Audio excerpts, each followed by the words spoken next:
Can you imagine my delight when a 10% off and free shipping offer dropped into my mailbox? Well, I almost spilt my coffee in an attempt to navigate to the website quick and see if I could afford these little beauties.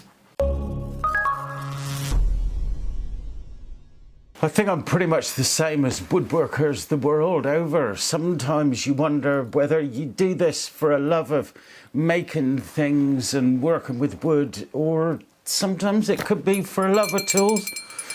These Bridge City Toolworks tools I've been looking at for, I don't know how long, years I expect, lusting over them almost, because they look absolutely superb on the website. But the price has always put me off, and the shipping has always been eye-wateringly expensive. And I, like many others, I don't have the budget to just buy whatever I want whenever I want it. I'd have to be a millionaire to do that. But every now and again I manage to stash away a little bit and build up enough to buy some woodpecker gear or some Bridge City Toolworks, or I mean, let's not even talk about the larger items in the workshop, because they take years to save up for, don't they? But these, I've got to be honest, this is an extravagant purchase.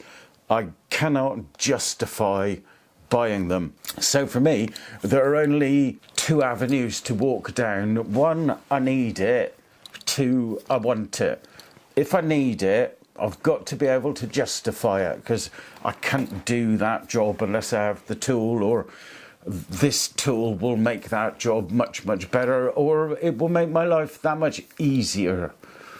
And then on the other side, I want it. Well, if I want something, I just need to be able to afford it. So I need to be very careful which way I go about explaining to my nearest and dearest the reason for acquiring yet another square, or whatever the tool in question is. So let's take a closer look at these little beauties, shall we?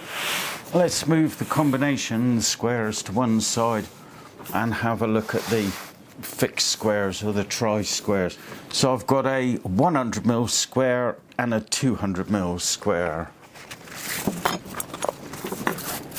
The pricing on these wasn't that extreme. The 100mm square came in at $59 or £45, and the 200mm square came in at $79 or £59. So really not bad at all. And for these squares, it was the delivery charge that always put me off. So on the little 100mm square, it's a very basic square. There are no etchings or markings or rules on it at all. It's all made from aluminium, nice and solid. There's a hole in the handle, as you can see, and a little orange insert in there that's actually freely moving. And according to the website, the hole is to make it easier to pick up. I'm not sure if you need it on a square that size, but gives it a little bit of aesthetic value. I don't think the hole serves any purpose. This is a little dovetail marker that you could use if you're into hand cutting dovetails. But essentially, it's just a very pretty square, and it feels very pleasant in the hand. Quite light. I'm not sure what the actual weight is. I'll look it up, put it on the screen if they've listed it. But a very pleasant looking square.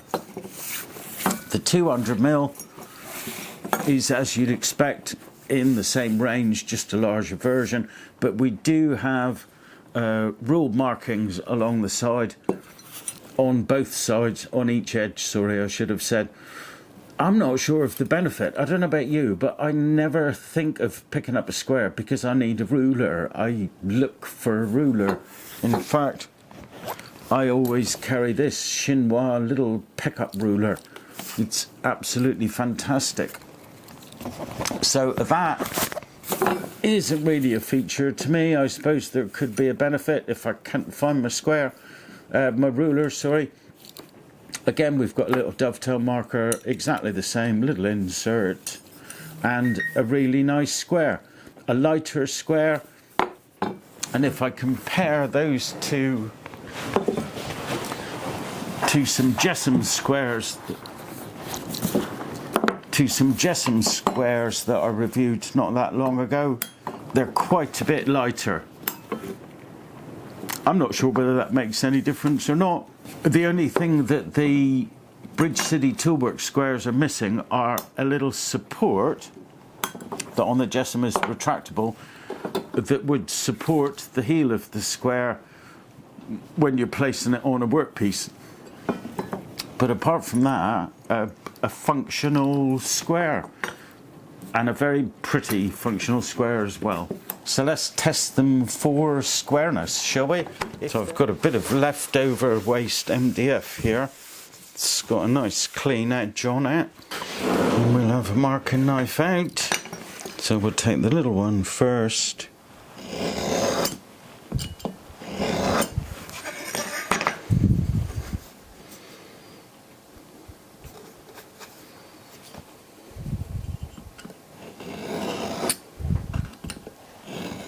Oh, moved there. So let's do it this side.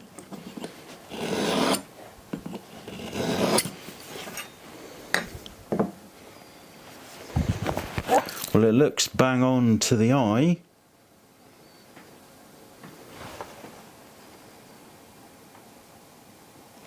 Yeah, that's close enough for me. My skill level doesn't require any more than that. It looks absolutely perfect. Whether it's a micron out or not, I've no idea. What's a micron between friends?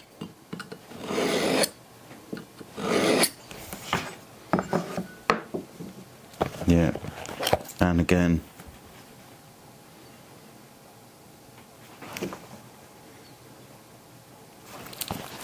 Pretty damn square. There are 4 little lock-in screws on the back of each where you could adjust the blade if you drop it and it goes out of square. But on the whole, I think I'm rather pleased with those. Now let's have a look at the combination squares, and really the reason for my purchase. They were additional little items that just happened to fall into the basket, but these I thought looked absolutely superb. And I should have mentioned the packaging before I got straight into looking at the squares. With Bridge City Toolworks, I believe their packaging design guys went to the same school as the Apple Products design guys. They've both gone for top line packaging. It always makes me wonder whether if they just put it in a cardboard box in some foam the same as other people, whether they'd shave another 20, 30, 40 pounds off of the cost. But it does kind of set your expectations. The packaging is just amazing. Always makes me feel bad throwing it away. As I said with the squares, I like to have an appropriate size square for the job that I'm doing. So I've got 300mm combination square and 150mm combination square, and this one is probably the one that I'm going to use the most. And an awful lot of the time I use a combination square this size as a marking gauge for my pencil. So I'll set the depth that I'm after and then run it along the side to draw a line.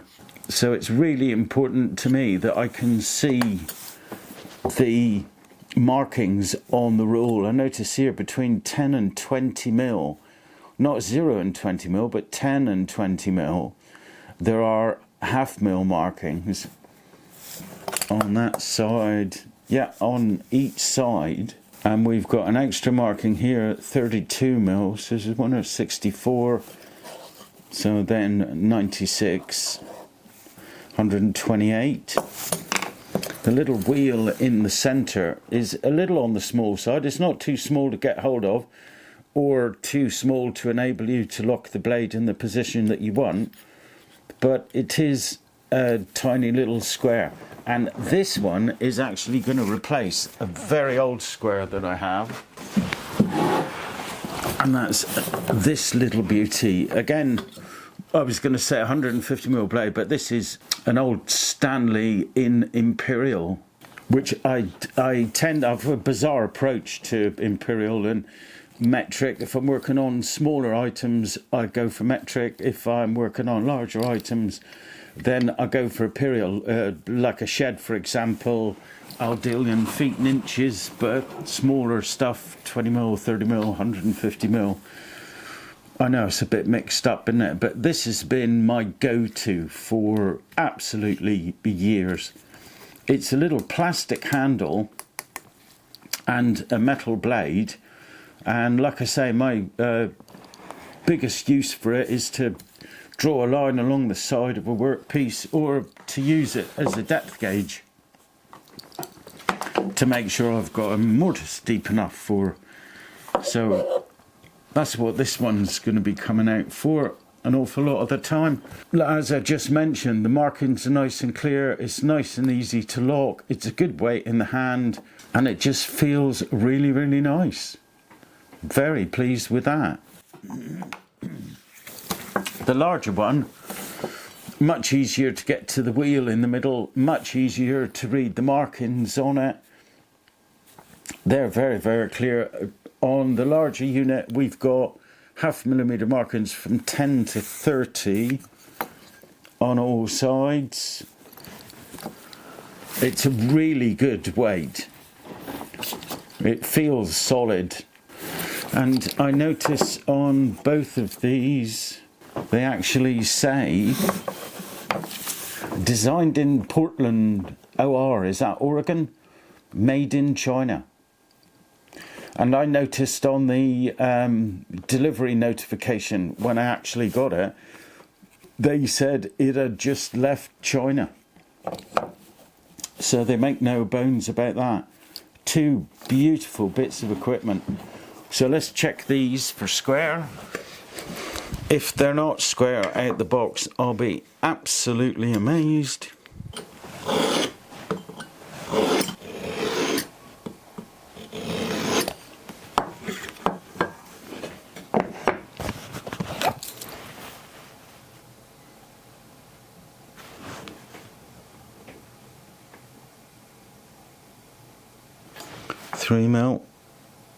Three mil, as expected, and at this price level, which I'll tell you about in a minute, as demanded, I would say.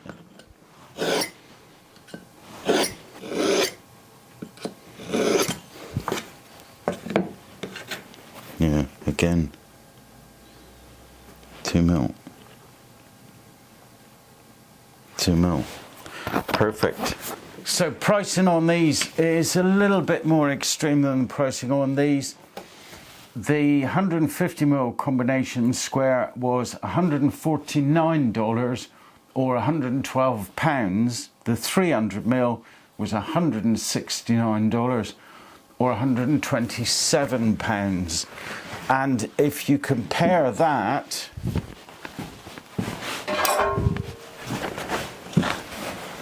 to the price of something like an eye gauging combination square, which is perfectly square, perfectly usable, more traditional design, no issues with it whatsoever, and in fact comes with a little level bubble, which these two don't, then that eye gauging square cost me £55.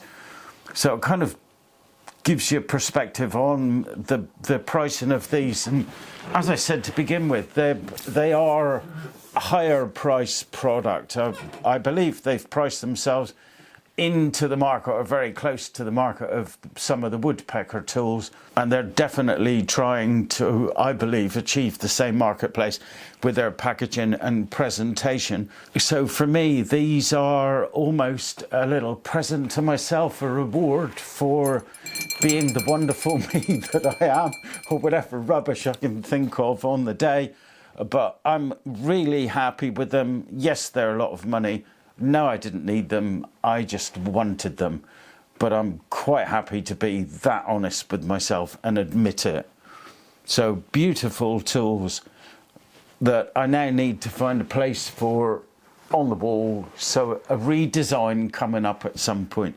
Anyway, just wanted to share with you these little beauties, and I'm sure you're going to see me using them in the videos in the future.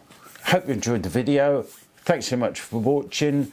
If you did, then thumbs up, and if you absolutely loved it, then hit that little subscribe button and make my day. See you next time. Ta-ra.